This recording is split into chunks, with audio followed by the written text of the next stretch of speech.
Hello, I'm Miss Michelle, your Poinciana Youth Specialist for the Auxiliary Library System. Today I welcome you to our live program of Aladdin. And as a reminder, every week, all summer long, we'll explore a different fairy tale, and you can pick up your activity packs with supplies and instructions at any local Osceola Library branch the week prior to the program. Now, so we know how many people are with you today. Please make sure that in the comments or in the chat box below, go ahead and put the number of people that are watching with you. So you plus the number of people with you. That would be great. All right, don't forget that. Now today, we're going to be telling you a story about Aladdin. And I know a lot of you have heard different stories of Aladdin, but this will be the original, unabridged version by Mr. Jonathan and Miss Michelle to tell you the original story of Aladdin. All right, so we're going to go ahead and get started. Now, Aladdin was the son of a poor tailor in an eastern city. He was a spoiled boy and loved to play better than work. When his father died, he was not able to earn his living. His poor mother had to spin cotton all day long to buy food for their support. Still, she loved her son and hoped he would grow to be a wealthy and prosperous man. One day when Aladdin was walking outside in the town, an old man came up to him, saying he was his father's brother and that he wished to help his nephew. He put a ring on Aladdin's finger, telling him that no harm would come to him as long as he wore it. This man, however, was no uncle of Aladdin's, but really a wicked magician. The magician led Aladdin a good way into the country until they came to a place between two black mountains. He lit a fire and threw some dust into it while chanting some strange words. The ground opened and the door appeared in stone.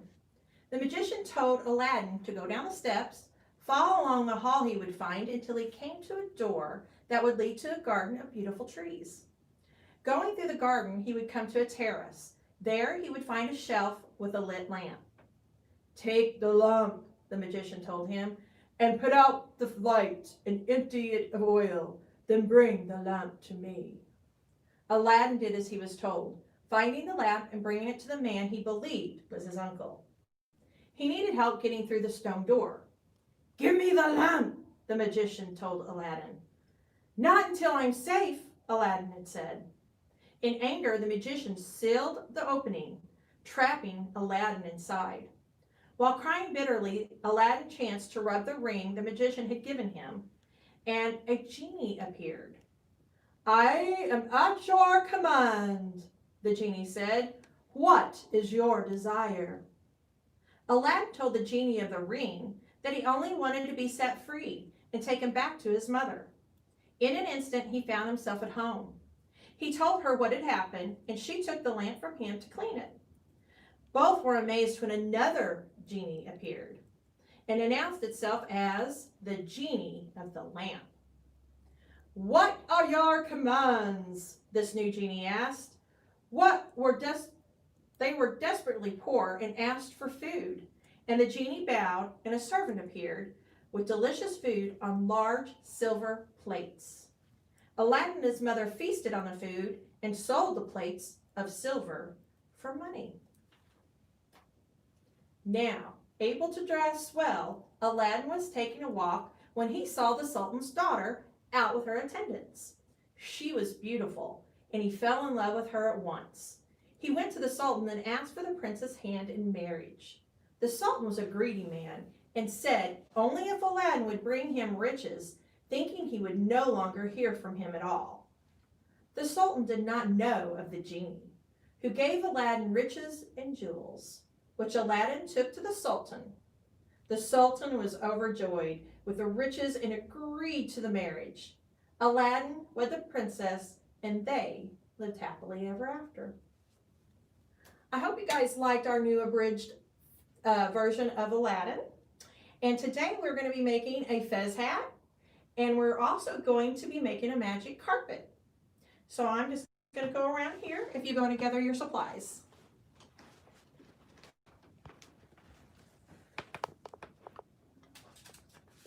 Now, if you picked up the Aladdin activity pack, In the pack, you would have gotten the instructions and the supplies to make your fez hat. So you should have a red cup, okay, a tassel, a brad fastener, and some elastic string. Now I like this craft because it reminds me of one of my special characters in one of the movies of Aladdin. There are several different books about the story Aladdin. You have the original version, you have a version that takes you beyond what you know about Aladdin. So this goes further into it. If you just want to learn about genies, the library also has books about genies. And some of the fun things that I am going to be showing you today come from an Idea Lab book about Aladdin in the library. Okay, that should give you enough time to get your supplies together. So you're going to take your red cup and you're going to take the brad fastener and you're going to poke a hole in the top of the cup with the brad fastener. And then pull it back out just a little bit. So you can take the tassel and you're going to hook the tassel onto the brad fastener to hold it in place. Put your finger there, flip the cup over, and put your other finger into the cup and open up the brad fastener inside the cup. So inside the cup you have the brad fastener is now open. On the top of the cup, you have the brad fastener that's holding the actual tassel. Good job. Now, you can also, if you want, take your elastic string, put it just inside the cup, and you'll staple it in place. And you might need an adult to help you with this part because it's a little tricky. And you'll staple it and you'll do the same thing to the other side. And when you're finished, you end up with a little fez party hat. All right, good job. Now, there's another activity that's also found in the book that is a magic carpet. So, Miss Michelle took construction paper, just pieces of it. I just had some little extra scraps. And I made a magic carpet. But there's a little secret on the back of the magic carpet. So if you flip it over, you can see a 1-inch magnet. And I've just taken regular Scotch tape and I've taped it down. Now, what's in my hand is the sneaky part. The sneaky part is another 1-inch magnet. Now I'm going to show you how to do this using a book. So I'm going to take the book, I'm going to put the magic carpet on it, and what you cannot show your parents or the people you're trying to trick is the other magnet. Try to keep it a secret. And then put it behind, and then there's always some fails.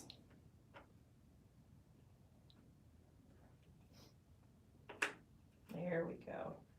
And then when you move it around, wow, it looks like the carpet is actually flying.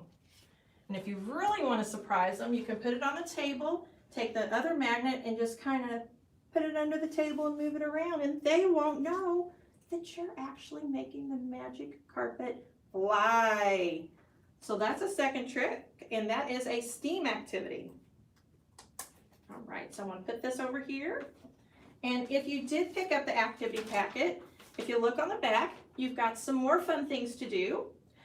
This is an edible magic carpet, and you can make fluffy slime. I know you guys love making slime. This one's a fluffy slime, and parents, yes, I did test it to make sure that the slime and amounts work, and it does. It is the coolest slime ever.